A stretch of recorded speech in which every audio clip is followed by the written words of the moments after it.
Hi guys, आपका स्वागत है रेशनल इंग्लिश क्लासेस में। प्यारे बच्चों, आज हम लोग पढ़ेंगे मॉडल ऑक्सिलरी वर्ब मस्ट का प्रयोग के बारे में। कुछ कंसेप्ट्स को हम लोग लास्ट क्लास में पढ़ चुके हैं। आज हम लोग 3 कंसेप्ट्स को पढ़ेंगे। आप वीडियो को अंत तक देखिए ताकि सारा कंसेप्ट आपको समझ में आ जाएगा।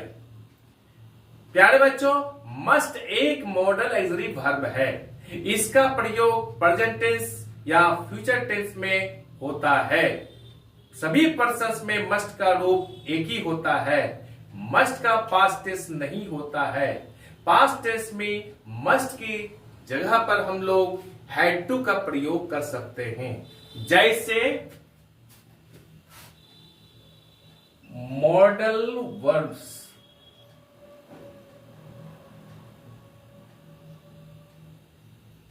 Use of must. हम लोग क्या कर सकते हैं? पास्ट टेंस में मस्ट की जगह पर क्या कर सकते हैं? हैड टू का प्रयोग कर सकते हैं, जैसे आई मस्ट डू इट। इसके जगह पर हम लोग I had to do it का प्रयोग कर सकते हैं। यहां पर होता है। मस्ट का पास्ट टेंस होता ही नहीं है। मस्ट की जगह पर हम लोग पास्ट टेंस में I had to do it कर सकते हैं, आई मस्ट डू इट के स्थान पर। याद रखिएगा, जब ये वर्ब के प्रेजेंट परफेक्ट फॉर्म के साथ प्रयोग होता है तो ये पास्ट टेंस को बताता है। इस कंसेप्ट को मैं आगे क्लियर करूंगा, समझाऊंगा आपको कब ये प्रेजेंट परफेक्ट टेंस के वर्ब के साथ जो प्रयोग होता है कि कैसे ये पास्ट टेंस को बताता है। प्यारे बच्चों, हम लोग इसके पहले कुछ कंसेप्ट्स को समझ लेते हैं।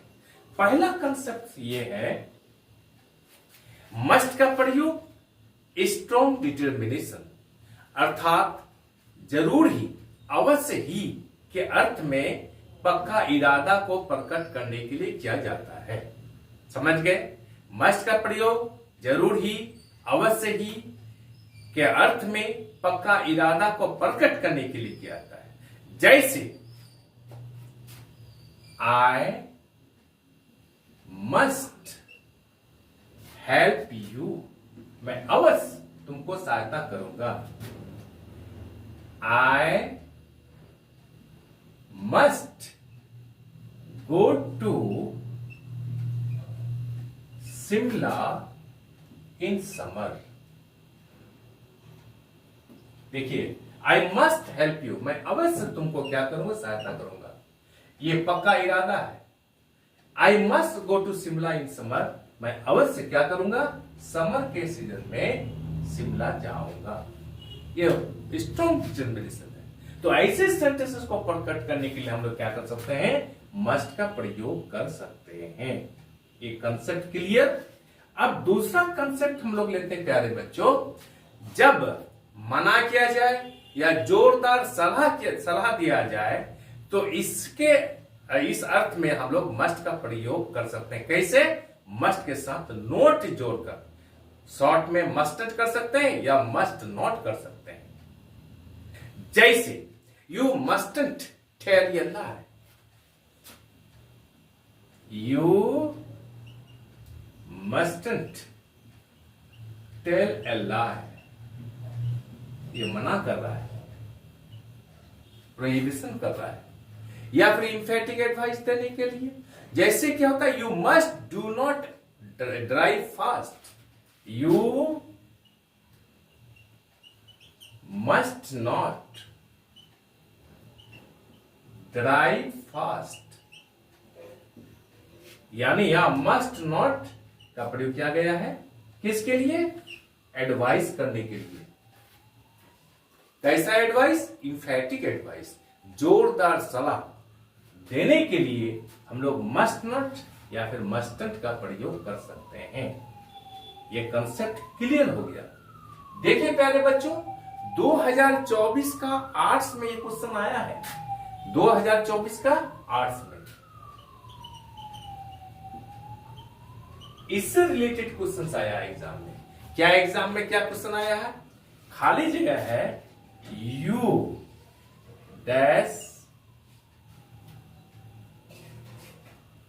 Tell my mother, tell my mother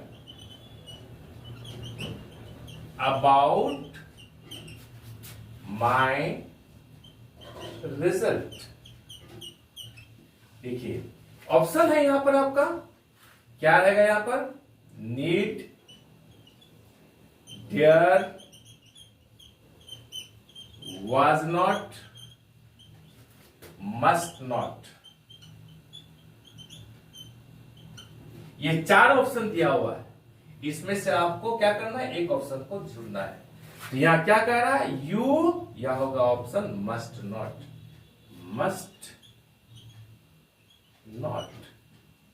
एक आपको एक नंबर मिल गया, you must not tell my mother about my result. तुम अवश्य मेरी मां को मेरे रिजल्ट के बारे में नहीं बोलना। समझ गए? तो यहां पर इम्फेटिक एडवाइस या फिर मना को बताने के लिए हम लोग मस्ट नॉट या फिर मस्ट नॉट का प्रयोग कर सकते हैं। Concept clear. अब तीसरा कंसेप्ट हम लोग लेते हैं। क्या तीसरा कंसेप्ट है, मस्ट का पास्ट टेंस मस्ट हैव होता है। Must have plus verb 3। देखिए मस्ट हैव प्लस वर्ब 3 अर्थात पास्ट पार्टिसिपल का प्रयोग हो तो उससे क्या होता है, पास्ट टाइम में किए गए काम के बारे में अनुमान लगाने के लिए किया जाता है। पास्ट टाइम में किए गए काम के बारे में अनुमान को बताने के लिए किया जाता है। कैसे? देखिए रोहित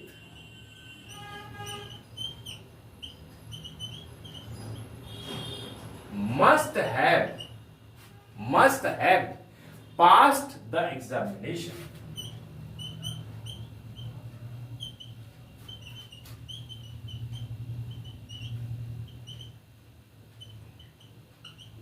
दूसरा एग्जांपल हम लोग लेते हैं, Poonam must have dropped her book somewhere। Poonam must have drop, DROPPED, her book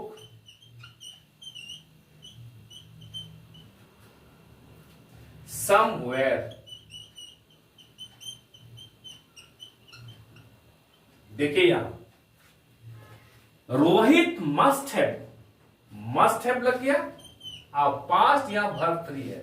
जैसे पैटर्न बता रहा है, मस्ट हैव प्लस वर्ब 3 से क्या होता है, पास्ट टाइम में किए गए काम के अनुमान के बारे में पता चलता है। तो Rohit must have passed the examination. Rohit अवश्य एग्जामिनेशन पास किया होगा, यह अनुमान है पास्ट टाइम में। दूसरा example, Poonam must have dropped her book somewhere. जैसे पूनम आई अपनी किताब को खोज रही तो पता नहीं चल रहा है, तो हम लोग क्या बोलते हैं, Poonam must have dropped her book somewhere. Poonam अवश्य अपनी किताब को कहीं पर गिरा दी होगी। यह अनुमान को बताने के लिए पास्ट टाइम में ये सेंटेंस में प्रयोग किया गया है, क्योंकि हम जानते हैं कि मस्ट हैव प्लस वर्ब 3 का प्रयोग हो तो उससे पास्ट टाइम में किए गए काम के अनुमान के बारे में पता चलता है। प्यारे बच्चों, आई एम श्योर कि आप तीनों कंसेप्ट को समझ गए होंगे। आपसे रिक्वेस्ट है, विनती है कि आप चैनल को लाइक और सब्सक्राइब कर दीजिए। यदि आप अपने दोस्तों के साथ शेयर कर देते हैं और चैनल को लाइक और सब्सक्राइब कर देते हैं तो इससे मेरा हौसला बढ़ता है। और आप याद रखिएगा, बगल वाले बेल आइकन को दबा दीजिए जिससे कि हर आने वाला वीडियोस का नोटिफिकेशन आपको मिलता रहे। आज हम लोग यहीं तक रखते हैं, बाय।